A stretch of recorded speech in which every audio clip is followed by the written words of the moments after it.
Un saludo, soy Javier Álvarez, profesor de la Universidad de Sevilla, y en primer lugar quiero agradecer a los promotores y patrocinadores de este congreso la oportunidad que me brindan de participar en este simposio, Los nuevos retos constitucionales, con mi ponencia La libertad de cátedra en la Constitución española, alcance y límites. Esta intervención tiene como objeto el estudio de la libertad de cátedra bajo el sistema constitucional de 1978 única y estrictamente. Se ha recurrido evidentemente a una bibliografía diversa, manuales de derecho constitucional, monografías, artículos especializados y monografías sobre la problemática educativa. Pero fundamentalmente la cuestión viene delimitada por la jurisprudencia del Tribunal Constitucional. La libertad de cátedra aparece explícitamente mencionada en el artículo 20 de la Constitución Española de 1978, que se enmarca en la sección primera del capítulo segundo del título primero de nuestra Carta Magna, es decir, está comprendida entre los denominados derechos fundamentales contemplados por nuestro ordenamiento jurídico. Me parece innecesaria una discusión acerca de cuál es el origen de los derechos fundamentales. Lo cierto es que si hoy podemos hablar de tales, no es tanto como consecuencia de la evolución de unos derechos naturales o de principios y normas rectoras del orden social y del ordenamiento jurídico a lo largo de la historia, sino porque en el sistema vigente así existen como manifestación de la voluntad del poder constituyente. Y en este sentido hay que decir de ellos que son la clave de bóveda del sistema democrático, porque definen un espacio de libertad frente a las invasiones del poder estatal. Podría pensarse que, tratándose de un derecho inherente a la actividad docente, la libertad de cátedra hiciera referencia a la libertad de enseñanza o al derecho a la educación. Sin embargo, aunque el Tribunal Constitucional lo ha llegado a poner en correlación, considerando que la libertad de enseñanza reconocida en el artículo 27.1 de la Constitución implica de una parte el derecho de crear instituciones educativas, artículo 27.6, y de otra el derecho de quienes llevan a cabo personalmente la función de enseñar a desarrollarla con libertad dentro de los límites propios del puesto docente que ocupan, se trata realmente de una manifestación de la libertad de comunicación, si bien esta interpretación no es unánime desde la perspectiva doctrinal, como podemos ver un poquito más adelante. Se ha debatido sobre si el artículo 20 de la Constitución contempla 4 derechos diferentes, esto es, la libertad de expresión, pensamiento, ideas y opiniones, las libertades de producción literaria, artística, científica y técnica, la libertad de cátedra, objeto de este estudio, y la libertad de comunicación y de información veraz. Sin embargo, hay quien considera que el artículo 20 constituye un único derecho, que es el de la libertad de expresión, y que los apartados que recogen los enunciados de la A al D no hacen sino poner de relieve la diversidad de manifestaciones relativas a este único derecho de la libertad de expresión. En este sentido, estaríamos circunscribiendo la libertad de cátedra a una modalidad de la libertad de expresión. El profesor Castillo Córdoba considera que el artículo 20 de la Constitución española no reconoce 4 derechos diferentes, sino uno solo, a la libertad de comunicación, en 4 manifestaciones diferentes, según se colige, por ejemplo, de la sentencia del Tribunal Constitucional 6 de 1981. Para Enriqueta Expósito, se trata de una libertad autónoma y constitucionalmente diferenciada de la libertad de expresión en lo que respecta a titularidad, contenidos y ámbitos de aplicación. Para intentar entender qué sea la libertad de cátedra, podríamos partir primeramente de una visión maximalista que contrasta con la doctrina del Tribunal Constitucional. Esta visión está muy arraigada en las creencias de los profesionales de la enseñanza de todos los niveles educativos y muy especialmente el universitario, y considera prácticamente que la libertad de cátedra es una especie de derecho inherente a la función docente que le habilita al profesional a realizar su labor de la manera que considere más oportuna o vulgarmente dicho como le da la gana, bajo la cobertura normativa contenida en el artículo 21c de la Constitución,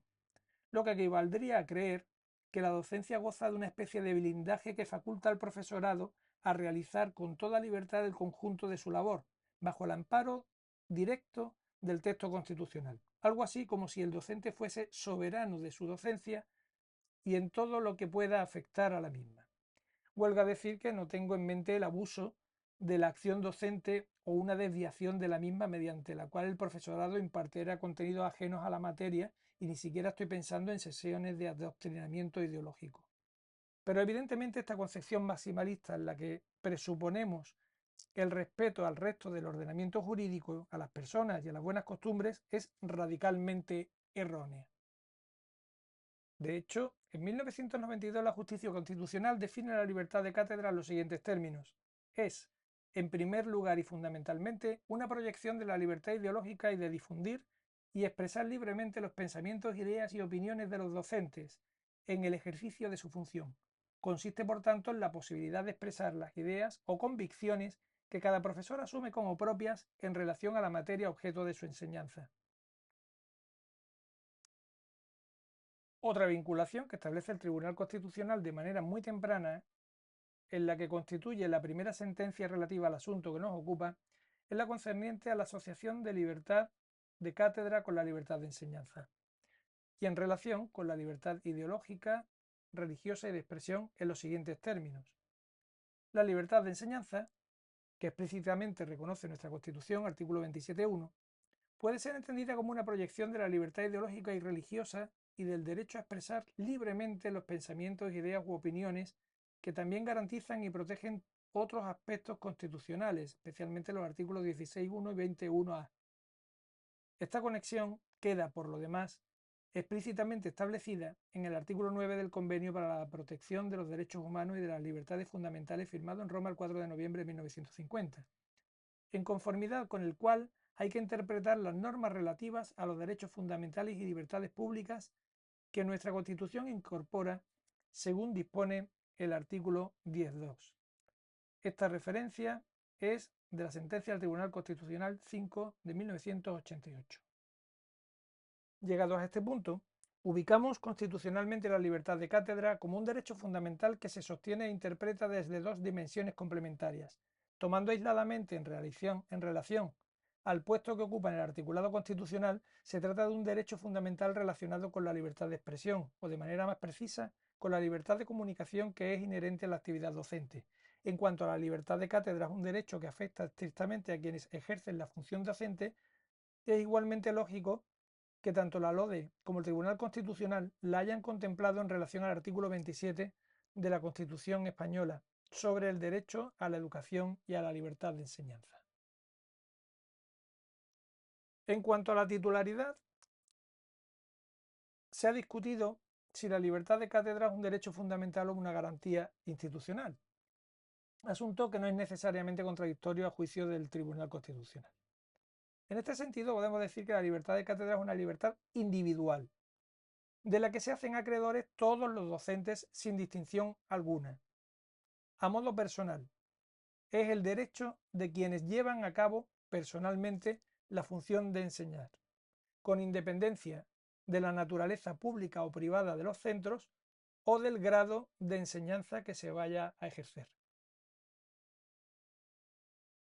El Tribunal Constitucional ha reconocido un doble contenido negativo y positivo en la libertad de cátedra. El contenido negativo básicamente hace referencia a la capacidad del titular del derecho a la libertad de cátedra a resistir las injerencias externas. Es un contenido de inmunidad.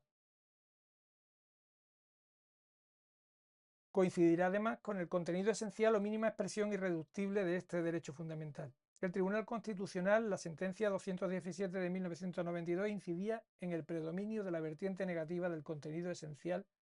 de la libertad de cátedra.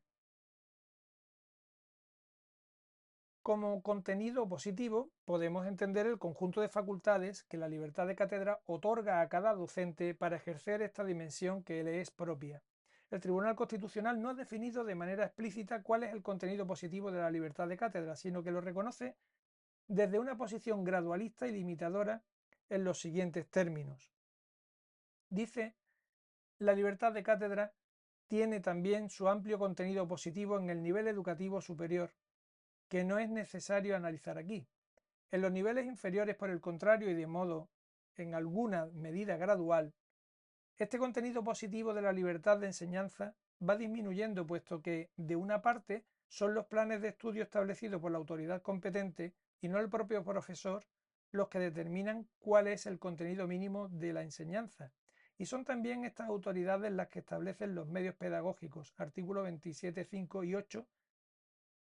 Y de la otra manera, y sobre todo, ésta no puede orientar ideológicamente su enseñanza con entera libertad, de manera que juzgue más conforme a sus convicciones. Sentencia del Tribunal Constitucional 5 de 1981, de 13 de febrero, Fundamento Jurídico 9. Esta ausencia de determinación de los contenidos positivos de la libertad de cátedra nos conduce a la dificultad de reconocer con cierta precisión el alcance de la libertad de enseñanza de los docentes concretada en la libertad de cátedra, ya que carecemos de un marco normativo que perfile qué pueden o no hacer los docentes para ejercer positivamente este derecho personal y subjetivo. En cuanto a sus límites, los primeros de ellos son los que aparecen en el propio texto constitucional, es decir, estas libertades tienen su límite en el respeto a los derechos reconocidos en este título, en los preceptos de las leyes que lo desarrollen y especialmente en el derecho al honor, a la intimidad, a la propia imagen y a la protección de la juventud y de la infancia. En cuanto al contenido mínimo, el Tribunal Constitucional también se ha pronunciado en estos términos. Se trata, sin embargo, como en el principio ocurre respecto de los demás derechos y libertades garantizados por la Constitución, de una libertad frente al Estado, o más generalmente frente a los poderes públicos, y cuyo contenido se ve necesariamente modulado por las características propias del puesto docente o cátedra, cuya ocupación titula para el ejercicio de esa libertad. Tales características vienen determinadas fundamentalmente por la acción combinada de dos factores: la naturaleza pública o privada del centro docente en primer término y el nivel o grado educativo al que tal puesto docente corresponde en segundo lugar. En los centros públicos de cualquier grado o nivel, la libertad de cátedra tiene un contenido negativo uniforme en cuanto que habilita al docente para resistir cualquier mandato de dar a su enseñanza una orientación ideológica determinada, es decir, cualquier orientación que implique un determinado enfoque de la realidad natural, histórica o social, dentro de los que el amplio marco de los principios constitucionales hace posible. Libertad de cátedra es, en este sentido, noción incompatible con la existencia de una ciencia o una doctrina oficial. En un sistema jurídico, político, basado en el pluralismo, la libertad ideológica y religiosa de los individuos y la confesionalidad del Estado, todas las instituciones públicas y muy especialmente los centros docentes han de ser, en efecto, ideológicamente neutrales. Y más adelante dirá que esa neutralidad ideológica de la enseñanza en los centros escolares públicos, reguladas en la LOECE,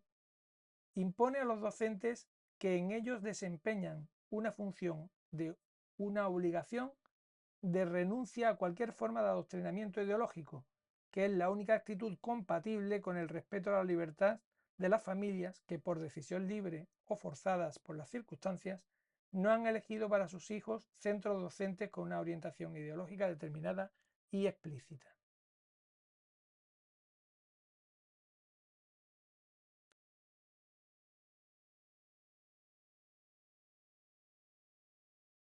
Otro aspecto interesante y muy importante a tener en consideración